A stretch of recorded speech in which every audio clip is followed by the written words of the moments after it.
नमस्कार दोस्तों, मेरा नाम सोनी है। नया दिन नया सप्ताह में नए जोश के साथ हम फिर हाजिर हैं। जी हाँ दोस्तों, आज हम केबीसी 2025 के प्ले अलोंग के एपिसोड 37 के सवालों को लेकर आपके सामने उपस्थित हैं। तो चलिए एपिसोड की शुरुआत करते हैं। असफलता रास्ता नहीं बंद करती है, ये बस बताती है कि चाल में थोड़ी तेज़ी की ज़रूरत। जी हाँ दोस्तों, आपको असफलता से घबराना नहीं है, बल्कि और जी जान लगाकर मेहनत करना है। तो चलिए जल्दी से शुरू करते हैं केबीसी 2025 के एपिसोड 37 के सवाल जवाब को। एपिसोड 37 की शुरुआत पिछले एपिसोड के कंटेस्टेंट कैलाश रामभाव कुटेवाड़ से होती है, जो कि टांडा बीके महाराष्ट्र से आए हैं। उन्होंने पिछले एपिसोड में सुपर संदूक के सवालों का सही जवाब दिया था। एपिसोड 37 की शुरुआत उनके 11वें सवाल से होती है।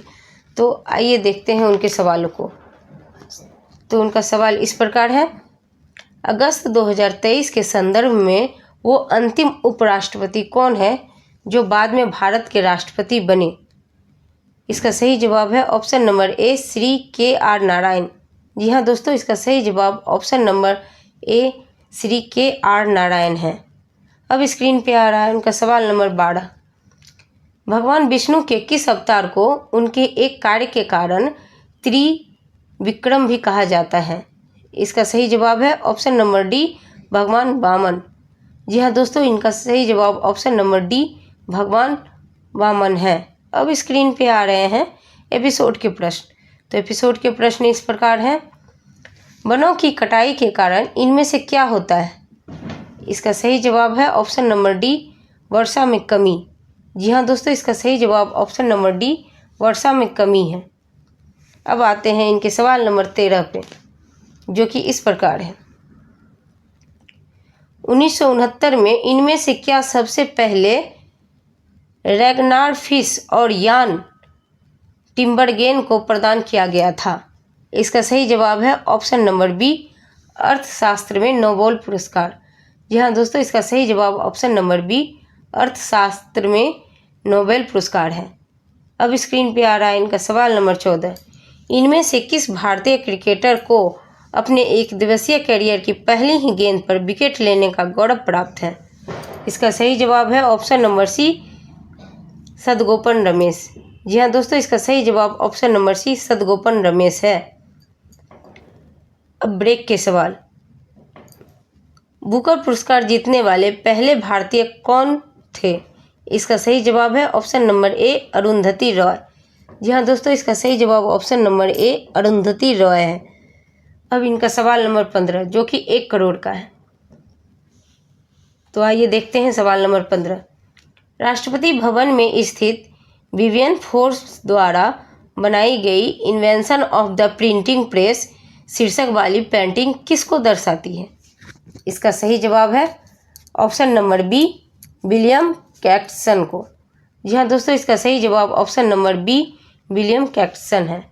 इस प्रकार कैलाश रामभाव कुटेवाड़, जो कि एक किसान थे, फिर भी उनके पास ज्ञान का अथाह भंडार था। वे 15वें सवाल पे जाते हैं, लेकिन उनका उत्तर नहीं आने की वजह से वे गेम क्विट कर लेते हैं और वे 50 लाख की इनाम राशि जीतते हैं। अब स्क्रीन पे आ रहा है फास्टर फिंगर फर्स्ट के सवाल।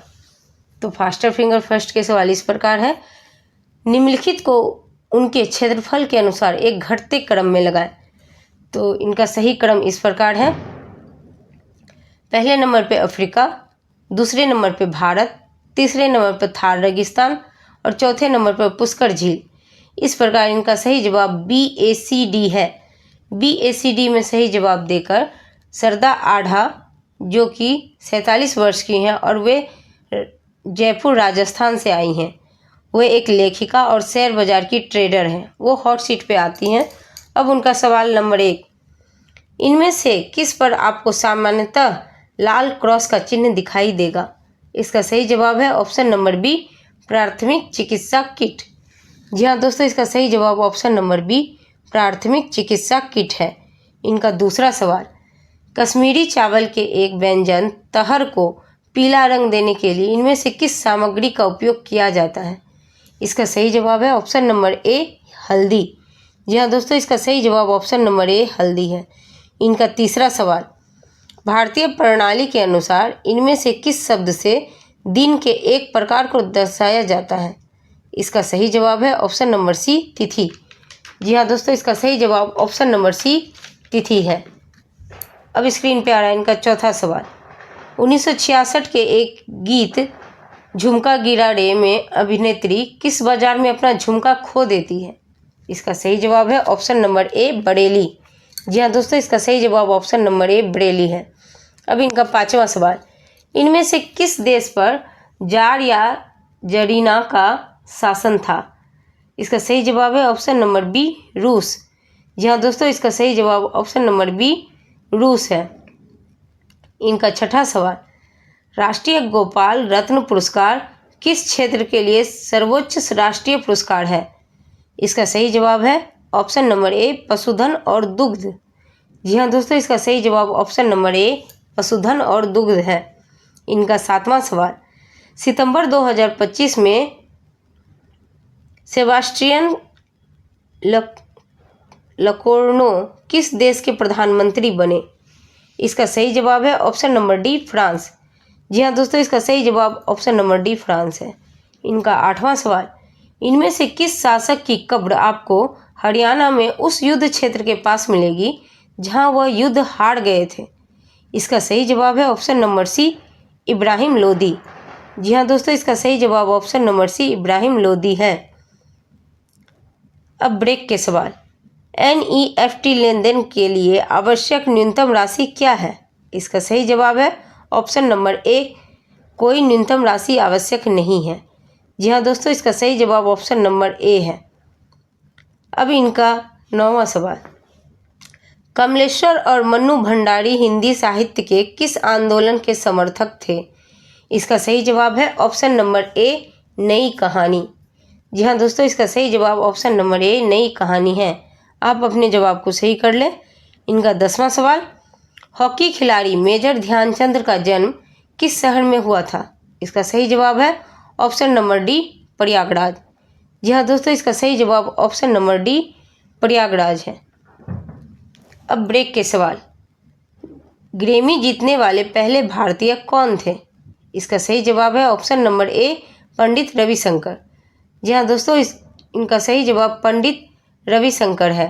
इनको 1967 में ग्रैमी अवार्ड मिला था। इस प्रकार श्रद्धा आजा जी जो जयपुर राजस्थान से आई थी, उनके 10वें सवाल पर हूटर बजने की वजह से एपिसोड 37 के प्रश्न यहीं समाप्त होते। हम आपसे नए एपिसोड के साथ कल फिर से मिलेंगे। मेरा ये प्रयास रहेगा कि हम आपको कम समय में आपके सामने ये सवाल जवाब लाते रहेंगे।